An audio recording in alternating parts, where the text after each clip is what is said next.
The Reserve Bank of Australia is expected to cut its cash rate 25 basis points later today. And ANZ Research has upgraded its forecasts for house prices in Australia and for GDP. That's coming up in our 5 Things in 5 Minutes on Tuesday, August the 12th. And in our deep dive interview, ANZ senior economist Adelaide Timbrell explains why ANZ Research has upgraded those house price forecasts. The beginning of the Reserve Bank's easing cycle in February nudged Australia's housing market upwards after a shallow downturn. But first, in 5 and 5 with ANZ, the Reserve Bank of Australia is expected to cut its cash rate by 25 basis points to 3.60% this afternoon.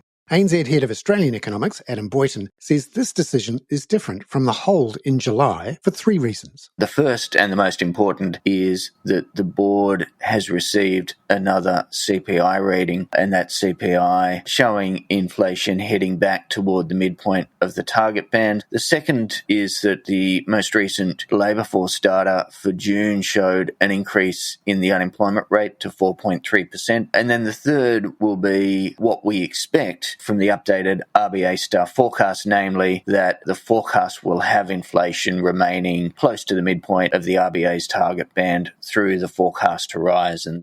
As of 4 a.m. Sydney-Melbourne time, the S&P 500 and Nasdaq were both flat and treading water ahead of US inflation data tonight, as was the 10-year US Treasury yield at 4.27%. The big mover, though, was gold, which fell 2.4% overnight to $3,406 an ounce, after Donald Trump clarified that gold bars would not be tariffed after all. Trump has also just given China another 90-day extension to do a trade deal. West Texas oil futures were up 0.4% at $64.16 US a barrel. The US dollar index rose 0.4%. That saw the Aussie dollar down 0.2% this morning at 65.16 US cents, and the Kiwi fell 0.4% to 59.38 US cents. Number 2. Adam sees one more cut in the cycle from the RBA after this one. He sees the board waiting until after a fresh set of forecasts in November. The reason why I'm thinking November is if I look back at least through the rate cuts we've had so far in this cycle, February and then May, and then this anticipated one in August, they've all come at the meetings after the quarterly CPI and at the meeting where the RBA board gets that full update of the staff forecast, or what are also known as the Statement of Monetary Policy meetings. And it just seems that the hurdle to act outside of those meetings is a little higher. Number 3. ANZ Research has upgraded its GDP growth forecast for Australia for this year to 2.1% from 2% and kept its 2026 forecast unchanged at 2.4%. Here's ANZ senior economist Adelaide Timbrell.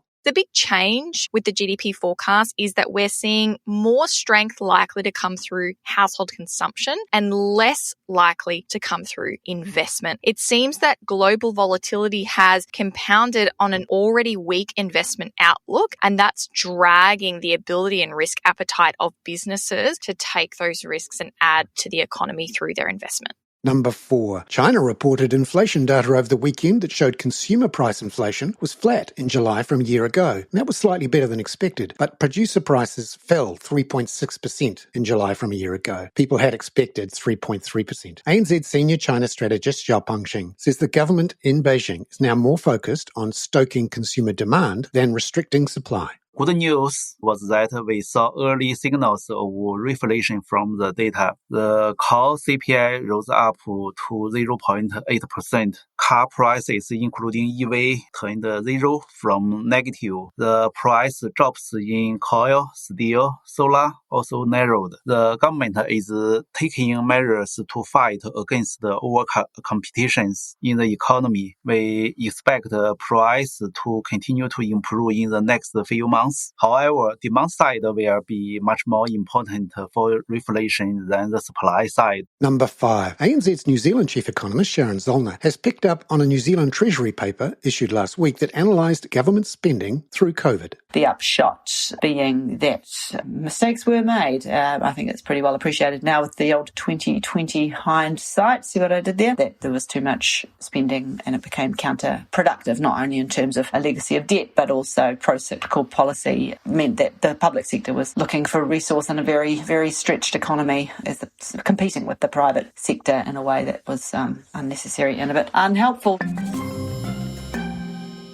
Sharon Zollner there. Now, in our deep dive interview, ANZ senior economist Adelaide Timbrell details why ANZ Research has upgraded its Australian house price forecasts. So the beginning of the Reserve Bank's easing cycle in February nudged Australia's housing market upwards after a shallow downturn, and we expect to see around 5% growth through 2025 and then 5.8% growth in housing prices through 2026. Part of the story is a lack of stock on the market, with total listings around 29% below the 10-year average, and stronger population growth in recent years is a factor as well. So how's that different from your previous forecasts? Our previous forecasts were lower. We had accounted for a little more global uncertainty and a little less sensitivity to those Reserve Bank rate cuts. We also previously had fewer Reserve Bank rate cuts in our forecast. Of course, as there's more rate cuts, there's more increases in borrowing capacity. Even if people's income stays the same, they can borrow more under lower rates. And that means that everyone at an auction or bidding in the private market just has a little bit more power to raise those prices.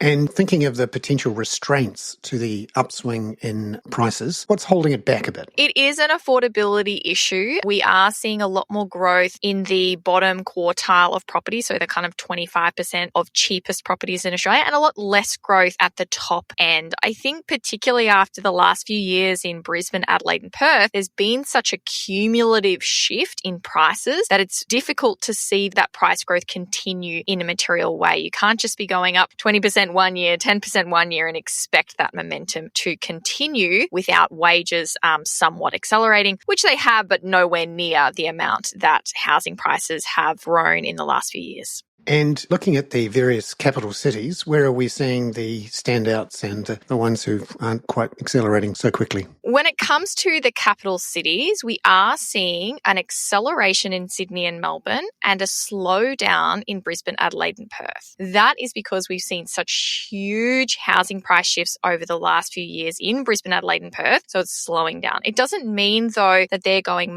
a lot slower just in terms of the year-on-year growth. We have this year, we think Sydney will grow at 4.6%. We think Adelaide will grow at 4.7%, with Melbourne at 4.1%. It's just that Sydney's coming off 2024 at 3.5% and Adelaide's coming off 2024 at 14%. So, it might be similar growth rates in terms of this year, but coming from very, very different contexts. And then next year, we're going to see, most capital cities somewhere between kind of that 5.5% to 6.5% range, with Adelaide, Hobart and Canberra closer to the 2 to 3% range. And during this easing cycle, what are borrowers doing in terms of repaying more of the mortgage or looking to reduce their repayments? Yeah, most people, based on the system-wide data, seem to be paying their mortgages back quicker rather than reducing the minimum payments on their mortgages. In fact, excess mortgage repayments are actually looking relatively similar to some of those COVID lockdown periods. So there's a huge amount of money that's going to excess repayments, despite the fact that compared to that lockdown period, minimum repayments are much higher because those interest rates are higher on variable loans. So we are seeing that people do have the capacity to save, and that also means that people have the capacity to build equity in their homes and use that equity to actually have more power to bid if they do want to move up or move on.